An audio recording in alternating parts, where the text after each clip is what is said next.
दोस्तों नमस्कार, मैं मनोज कुमार शर्मा एक बार फिर आगाह करने के लिए कांग्रेस को। हालांकि कांग्रेस की अपनी समझ है, उसका अपना संगठन है, उसके बहुत सारे मनीषी और बुद्धिजीवी कांग्रेस के अंदर हैं जो चुनाव लड़ने की योजनाएं बना सकते हैं, लेकिन बना क्यों नहीं रहे? क्यों गठबंधन के लिए मजबूर किया जा रहा है कांग्रेस को? और कांग्रेस हमेशा बेइज्जती सह रही है। कांग्रेस ने बेइज्जती तब भी सही जब पहली बार चुनाव लड़ी, और ये किसी से छुपा हुआ नहीं है कि जो कांग्रेस के नेता थे बड़े बड़े, उन्होंने ही कांग्रेस को हराया।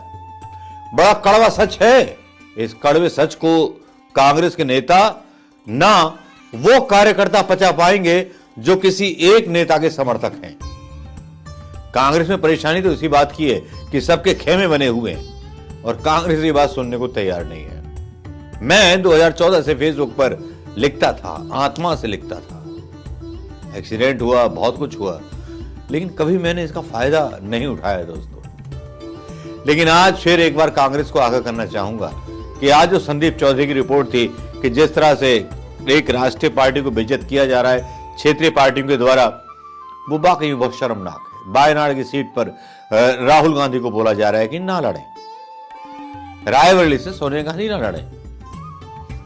दिल्ली में फार्मूला तय हो गया है, उधर पंजाब में जो है कांग्रेस के बगावती सुर है, तो फिर होगा क्या? कंट्रोल किसका है? मल्लिकार्जुन खड़गे और ये बूढ़े नेता जो है कांग्रेस को बर्बाद करके छोड़ेंगे। और मोदी जी ने सही बोला था कि कांग्रेस खत्म हो जाएगी, और कांग्रेस इसीलिए खत्म होगी कि ज्यादा ओवर कॉन्फिडेंस में रहते हैं कांग्रेस के लोग। अब मैं बताता हूं क्यों रहते हैं ओवर कॉन्फिडेंस, और एक मुद्दे पर टिक नहीं पाते। जो मुद्दा शुरू करते हैं, अदानी का मुद्दा शुरू हुआ, किसी भी राज्य में अदानी के खिलाफ आंदोलन शुरू नहीं हुआ। तेलंगाना में अदानी को कॉन्ट्रैक्ट दे दिए गए। अगर आप अदानी के बारे में बोल रहे हैं राहुल गांधी, तो उनको कॉन्ट्रैक्ट से नहीं मिलने थे। वहां निवेश का पूरा न्योता दे दिया गया। फिर करना पड़ता है, निवेश भी चाहिए, रोजगार भी चाहिए, जो वादे किए हैं वो भी करना है। तो अगर हम इस बात को ये मान लें कि हम कॉर्पोरेट डिपेंडेंट डेमोक्रेसी हो चुके हैं, सुप्रीम कोर्ट, ईवीएम, दुनिया भर की बातें चल रही हैं, लेकिन इसका फायदा क्या? ममता बनर्जी के सामने झुकाने के लिए राहुल गांधी को भेज दिया गया।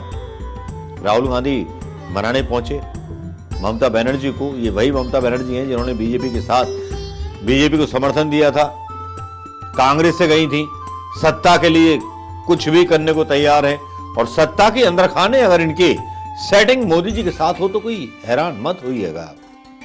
इन्हीं की पार्टी के नेता जो हैं बीजेपी में गए हुए हैं, मुकुल वासनिक, मतलब जो भी हैं, सेटिंग से सब चल रहा है।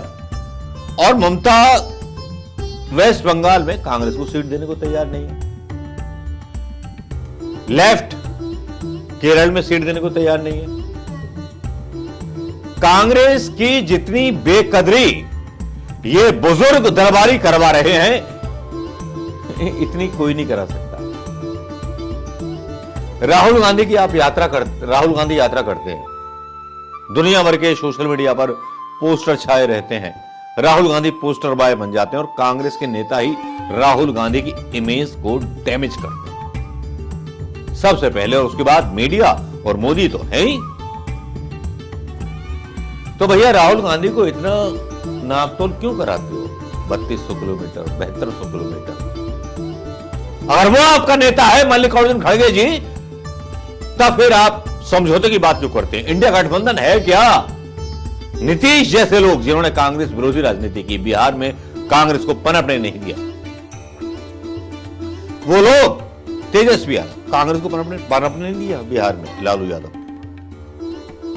उत्तर प्रदेश के अंदर आप हो ही नहीं कहीं, क्योंकि समाजवादी पार्टी ने आपको खत्म कर दिया है, और आप यूपी की तरफ ध्यान नहीं दे रहे हो। जो 80 सीटें हैं, जहां प्रियंका गांधी को आपने महासचिव बनाकर के भेजा था, प्रियंका गांधी तो गायब हो गई। प्रियंका गांधी तो राजस्थान, छत्तीसगढ़ और ये वो पता नहीं कहां घूमने लगी। भैया मेरा बस यही कहना है कांग्रेस को, अगर अकल आ जाए तो एकला चालो रे। और ये बूढ़े नेता जो हैं, जो सुझाव दें, आप अभी से ऐसे कैंडिडेट्स की सूची निकालिए 400 लोकसभा सीटों पर जो लड़े, अभी से घोषणा कर दीजिए, किसी से कुछ भी समझौता करने के लिए आप मजबूर नहीं हैं। और इतनी बेइज्जती मीडिया में आपकी होती है, मैं शर्मसार हो जाता हूं जब संदीप जो हैं एबीपी न्यूज के पत्रकार जब ये वीडियो डालते हैं। डीप डायबिटीज कर रहे हैं, दरार की खबरें फिर से सामने आती दिखाई दी, लेकिन क्या यह हकीकत है या महज फसाना, यह भी मैं आपको समझाने वाला हूं। पंजाब में आम आदमी पार्टी के साथ कांग्रेस कोई गठबंधन नहीं करेगी। ऐसा राज्य इकाई ने कहा है कि भाई 13 की 13 सीटें हम लड़ेंगे। पिछली बार 13 हम लड़े थे, 8 सीटें हमने जीती थी, जीत हासिल की थी 8 सीटों पर, हम क्यों जाने दें। आम आदमी पार्टी तो कहीं खड़ी हुई दिखाई नहीं दी थी लोकसभा चुनाव में, बाद में चाहे उनकी सरकार बन गई हो। अब वहां के जो बड़े नेता हैं, अमरिंदर सिंह राजा अध्यक्ष हैं पंजाब कांग्रेस के, वो कह रहे हैं कि हमने तो एआईसीसी को बोल दिया कि 13 सीटें, एआईसीसी ने बल्कि हमें बोल दिया कि 13 सीटों पर लड़ो, बंटवारे पर कोई चर्चा नहीं हुई और लड़ने की रणनीति पर आगे भी हम बातचीत करते रहेंगे। अब ऐसा लगता है कि भाई अगर पंजाब में नहीं जुड़ेंगे साथ आम आदमी पार्टी और कांग्रेस, जो सीधा विश्लेषण जहन में आता है, दिमाग में आता है, तो ये दिल्ली में कैसे जुड़ पाएंगे। जबकि दिल्ली में खबर ये आ रही है कि अरविंद केजरीवाल और राहुल गांधी की सीधी बातचीत हुई है। 3-4 का, 3 कांग्रेस 4 आम आदमी पार्टी का फॉर्मूला लगभग तैयार है। तो अगर दिल्ली में वो साथ मिलकर लड़ने को तैयार हैं और पंजाब में अलग अलग लड़ेंगे, इसे दरार माना जाए क्या।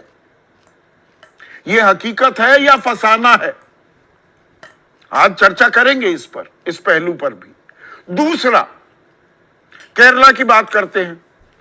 केरला में वामखेमा कह रहा है कि वायनाड से ना लड़े राहुल गांधी। राहुल गांधी पिछली दफा अमेठी और वायनाड दोनों जगह से लड़े थे, अमेठी में हार का सामना करना पड़ा। वायनाड से ना लड़े होते तो सांसद भी ना बन पाते।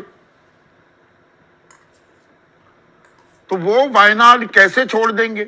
और 20 सीटें हैं केरल में, वहां पर कांग्रेस ने 15 सीटों पर जीत दर्ज की थी और वहां पर सीधी टक्कर वामखेमे और कांग्रेस के बीच है। बीजेपी संगठन बहुत पुराना है, लेकिन राजनीतिक ताकत के तौर पर देखा जाए तो वो ना के बराबर है। तो ये दोनों साथ वहां लड़ लेंगे तो बीजेपी को तो फायदा होगा। इन दोनों से अलग अलग, कोई सीपीएम से नाराज है, कोई कांग्रेस से नाराज है, वो बीजेपी के पास चला जाएगा। तो ये दरअसल क्या एक स्मार्ट पॉलिटिकल मूव हो रही है, दरार के नाम पर, तकरार के नाम पर। नूरा कुश्ती भी है, ब्रिंकमैनशिप भी है, बहुत संज्ञाओं से पूरे राजनीतिक सिनारियों को, इस सूरत हाल को नवाजा जा सकता है। और तीसरी कड़ी जो इसमें जुड़ती है वो है पश्चिम बंगाल की।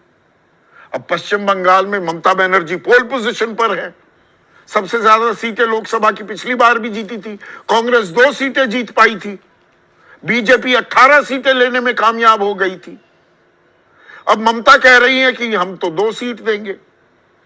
तो अधीर रंजन चौधरी वो क्या कहते हैं, ममता जी से कौन सीट मांग रहा है, कौन भीख मांगने गया है, शब्दों पर गौर कीजिएगा। हम अपने दम पर चुनाव लड़ सकते हैं। ममता जी मोदी जी की सेवा में लगी हुई है। प्रथम दृष्टया जो कहते हैं ना, पहली नजर में ऐसा ही प्रतीत होता है, पर ऐसा ही है क्या, या अंदर खाने ममता बनर्जी वो 2 से 4 सीट कांग्रेस मांग रही है, 2 देने को तैयार हैं, 2 पर वो लड़े, 4, 5, 6 जगह कांग्रेस अपने उम्मीदवार खड़ा कर दे, फ्रेंडली फाइट ही हो जाए।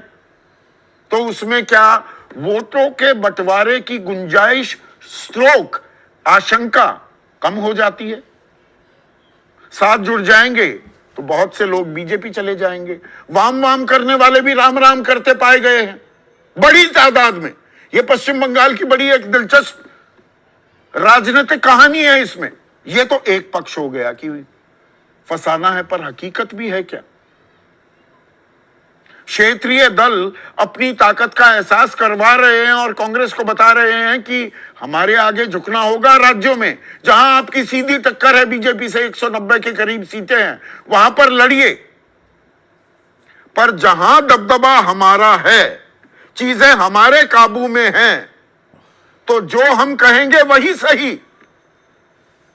और इसी की कड़ी जेडीयू जोड़ती दिखाई दे रही है। अभी संयोजक बने ना बने 3 दिन से खबरों में छाए हुए हैं नीतीश कुमार, लेकिन अब वो राष्ट्रीय अध्यक्ष बन गए हैं। और पहले तो सीतामढ़ी से देवेश चंद्र ठाकुर का नाम उन्होंने अनाउंस कर दिया, एक तरफा यूनिलैटरल डिसीजन, इसमें इंडिया की कोई सहमति नहीं ली गई। तो जानकारों ने कहा कि नहीं, वो सुनील कुमार पिंटू बागी हो गए हैं तो यह करना जरूरी हो गया था। लेकिन अब इस कड़ी में 2 सीटें और जुड़ गई हैं। संजय झा बहुत करीबी हैं नीतीश कुमार के। इंडिया गठबंधन की जितनी बैठकें होती हैं, संजय साथ दिखाई देते हैं नीतीश कुमार के। दरभंगा से उनके नाम का ऐलान कर दिया गया है।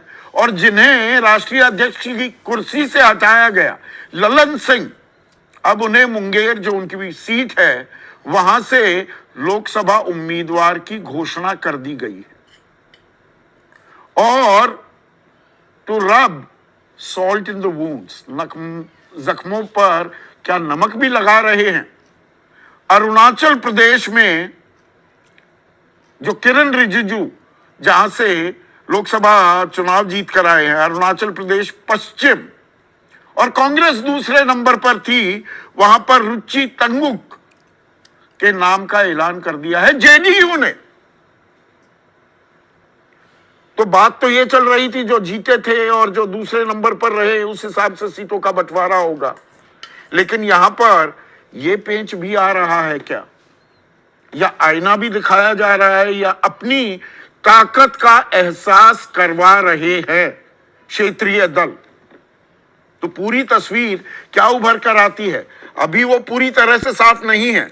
और इस बीच आज जो बैठक हुई उसके बाद कांग्रेस के राष्ट्रीय अध्यक्ष मल्लिकार्जुन खड़गे माइक्रो मैनेजमेंट की भी बात करते सुनाई दिए कि हमें माइक्रो मैनेज करना होगा, माइग्रेंट्स के घर जाना होगा। SC ST OBC, दलित, आदिवासी, पिछड़े और जो अल्पसंख्यक हैं उन पर खास ध्यान देना होगा, उनके वोट कटने ना पाए। तो ये कांग्रेस का प्लान है क्या? SC ST OBC, इन पर खास ध्यान, यही है क्या प्लान? पर इन पर ध्यान तो बीजेपी कई सालों से देती आ रही है। 3 महीने पहले चुनाव से यकायक ध्यान देने से नैया पार लग जाएगी क्या? संदीप जी का ये वीडियो आपने देख लिया होगा। शायद कांग्रेस की आंख खुल जानी चाहिए, कांग्रेस को जाग जाना चाहिए नींद से कि उसे गठबंधन पर भरोसा है या राहुल गांधी की यात्रा पर। वरना उस आदमी को थकाओ मत यार आप, वो जेंटलमैन आदमी है, ठीक है, पॉलिटिशियन नहीं है वो, उसको दिमाग लगाना नहीं आता, मर्डर कराने नहीं आते उसको, लाशों पर वो राजनीति नहीं कर सकता राहुल गांधी, झूठे वादों पर राजनीति नहीं कर सकता राहुल गांधी। कांग्रेस को इसकी समझ नहीं आती, मल्लिकार्जुन खड़गे को समझ में नहीं आती, किसी भी बड़े नेता को समझ में नहीं आती ये बात। क्या करें, हमारी कश्ती वहां डूबी जहां पानी बहुत कम था। मेरे कांग्रेस के दोस्तों से कहना है, जो मेरे दोस्त हैं, अगर मेरे विचार बुरे लगे हों तो मुझे माफ कीजिएगा, आपकी अपनी खुद की सोच हो सकती है। लेकिन सही बात तो यह है कि जिन दलों ने कांग्रेस विरोधी पार्टी मतलब कांग्रेस विरोधी राजनीति की है, मैं हमेशा से बोलते आया हूं, 10-15 वीडियो बनाए हैं इस पर मैंने, तब वो पार्टियां कैसे कांग्रेस को स्पेस देंगे। और दूसरी तरफ मोदी जो है अलग इशारे पर चल रहे हैं, उनका फंडा क्लियर है, उनका फंडा क्लियर है कि क्षेत्रीय पार्टियों को यूं यूं यूं यूं गुम कर दें। तो ये क्षेत्रीय पार्टियों की मजबूरी होनी चाहिए कांग्रेस के साथ समझौता करने की। कांग्रेस को किसी के साथ समझौता करने की जरूरत नहीं है। क्योंकि मोदी है तो मुमकिन है। ये बात तो माननी पड़ेगी यार। इस आदमी ने रोजगार नहीं दिए, लोग बेरोजगार रहे, शिक्षा का ढांचा ध्वस्त हो गया, रेल का ढांचा ध्वस्त हो गया, लेकिन फिर भी देखिए ना इस प्रधानमंत्री की खूबी। जय श्री राम, राम लला, कितनी सारी चीजें हैं इनके पास अपनी पॉलिटिकल पार्टी के लिए। और कांग्रेस के पास क्या है? कांग्रेस के पास हैं ममता बनर्जी, नीतीश कुमार, अखिलेश यादव, जो कांग्रेस को अपने यहां घुसने नहीं देना चाहते। नमस्कार, जय हिंद दोस्तों।